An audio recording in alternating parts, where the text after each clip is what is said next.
Chapter 1: The Mystery of the Shadow Mountains. Once upon a time, in the northern part of ancient England, there was a desolate and misty region known as the Shadow Mountains. These mountains were famous for both their dark secrets and magical creatures. This story begins in a small village at the foothills of the Shadow Mountains. The village was named Ravenwood, and its residents had been living in the shadow of the mysterious mountains for centuries. One of Ravenwood's most renowned inhabitants was a young and courageous knight named Sir Edward. Edward was one of the king's most trusted knights and was determined to protect his village at all costs. However, one day, rumors spread that a mysterious dragon had been sighted in the nearby forests. The villagers were in fear, for dragons had only existed in legends for many years. Sir Edward set out to find the dragon and protect the village. He was accompanied by his loyal companion and warrior, Lady Annabelle. Annabelle was a clever and skilled fighter who had always supported Edward. As the duo ventured deeper into the forest, they came across an ancient temple. The temple had been forgotten and lay in ruins for hundreds of years. Upon entering, they saw carvings on the temple walls depicting dragons and ancient battles. It was then that a mysterious voice called out to them. The voice belonged to an old and wise wizard who resided in the deepest corner of the temple. The wizard introduced himself as Merlin and revealed that he had been living in the temple for centuries. Merlin explained that the dragon was not actually an evil entity but a sign of a greater threat menacing the village. Merlin revealed that the dragon was being controlled by a dark entity that dwelled in the Shadow Mountains and was hostile to humans. This entity had been imprisoned by Merlin centuries ago but had now been set free. Merlin implored Edward and Annabelle to reseal this entity to save the village and the entire kingdom. Sir Edward and Lady Annabelle, guided by Merlin, embarked on a perilous journey to find the dragon and stop the dark entity. Along the way, they discovered the ruins of forgotten kingdoms, enchanted forests, and mysterious caves. With every step, they encountered old enemies and unexpected allies. Meanwhile, in the village of Ravenwood, a young girl named Eleanor discovered her own secret.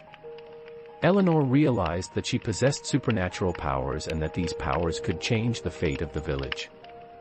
Following in the footsteps of Sir Edward and Lady Annabelle, she set out on her own journey to find her destiny. Chapter 2: The Eyes of the Dark Entity. As Sir Edward, Lady Annabelle, and young Eleanor ventured further towards the Shadow Mountains, the surrounding mist grew increasingly dense. The dark entity atop the mountain peaks was watching their every move. Amidst the fog, the dragon's dazzling green fire in its eyes flickered, as if beckoning them to a certain place. During their journey, they came across an ancient bridge guarded by a giant troll. The troll demanded a challenge to allow them to pass. Sir Edward and Lady Annabelle used their wit and sword skills to solve the troll's riddles and defeated it. The troll, acknowledging its defeat, showed them a hidden path leading deeper into the mountains. As they traveled along the hidden path, Eleanor's powers continued to grow. She realized she was in harmony with nature, able to control plants, animals, and even the wind. This discovery filled her with both excitement and fear. However, knowing the perilous nature of their journey, she decided to harness these powers. As they neared the summit of the mountains, the influence of the dark entity became more pronounced. The sky darkened, the winds grew colder, and an eerie silence enveloped them. The dark entity, seeking revenge for its imprisonment by Merlin years ago, used the dragon and malevolent spirits to exact its vengeance. When Sir Edward, Lady Annabelle, and Eleanor confronted the dark entity, they saw its true form. The entity had taken on the semblance of an ancient warrior, but its eyes were void of light and soul. It revealed its past as a former warrior who had been betrayed by Merlin and now sought to conquer the world. A great battle ensued. Sir Edward and Lady Annabelle, armed with their swords and courage, challenged the dark entity's army. Eleanor, using her supernatural powers, took control of the dragon and used it as an ally in the battle. The dragon unleashed its flames, incinerating the dark entity's forces. At the end of the battle, the dark entity was defeated and imprisoned once more by Merlin. When Sir Edward, Lady Annabelle, and Eleanor returned from the Shadow Mountains, they were welcomed with jubilation in Ravenwood Village. Eleanor became a celebrated hero in the village, vowing to use her supernatural powers for the good of the community. Sir Edward and Lady Annabelle were honored by the king and continued their roles as the protectors of the village. Thus, peace was restored in Ravenwood Village and the Shadow Mountains. However, the shadow of the dark entity still loomed over the mountains, so our heroes' adventures were not yet over. They would remain vigilant, always ready to protect their village and loved ones. Chapter 3: A Promise Beneath the Stars. After the victory of Ravenwood's heroes, Sir Edward, Lady Annabelle, and young Eleanor, a festival was held in the village to celebrate. However, these joyful times were overshadowed by a mysterious event. On the brightest night of the festival, a star appeared in the sky and then vanished. This occurrence sparked great curiosity in the village. The next day, a stranger arrived in Ravenwood. His name was Lucius, and he claimed to be a traveler from distant lands. Lucius explained that the disappearing star was actually a sign and held the secret of a forgotten kingdom beyond the Shadow Mountains. Sir Edward, Lady Annabelle, and Eleanor set out with Lucius to uncover this secret. Their journey led them to ancient and forgotten lands beyond the Shadow Mountains.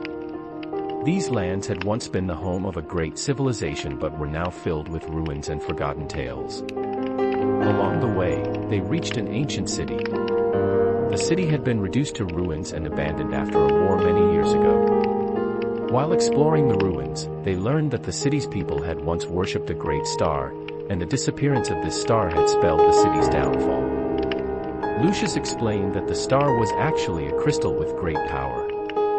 Meanwhile, far from the village, the dark entity that had escaped from the Shadow Mountains was attempting to regain its strength. The entity planned to find and use the crystal to restore its former power. Sir Edward, Lady Annabelle, Eleanor, and Lucius raced against time to find the crystal and prevent it from falling into the hands of the dark entity. Following mysterious clues in the ruins, they discovered a hidden temple where the crystal was said to be concealed. Upon reaching the temple, they encountered the guardian of the crystal. The guardian was an ancient wizard and explained that the crystal could only be used with good intentions. However, the dark entity was also pursuing them. A great battle ensued. Eleanor used her supernatural powers to protect the guardian and her friends, while Sir Edward and Lady Annabelle fought against the creatures of the dark entity with their swords. In the end, Eleanor obtained the crystal and used its power to re-imprison the dark entity. Lucius, meanwhile, set off on a new journey to safeguard the secret of the crystal. When they returned to Ravenwood Village, Sir Edward, Lady Annabelle, and Eleanor were welcomed as true heroes. The secret of the crystal and the threat of the dark entity had been vanquished. However, their adventures were not over.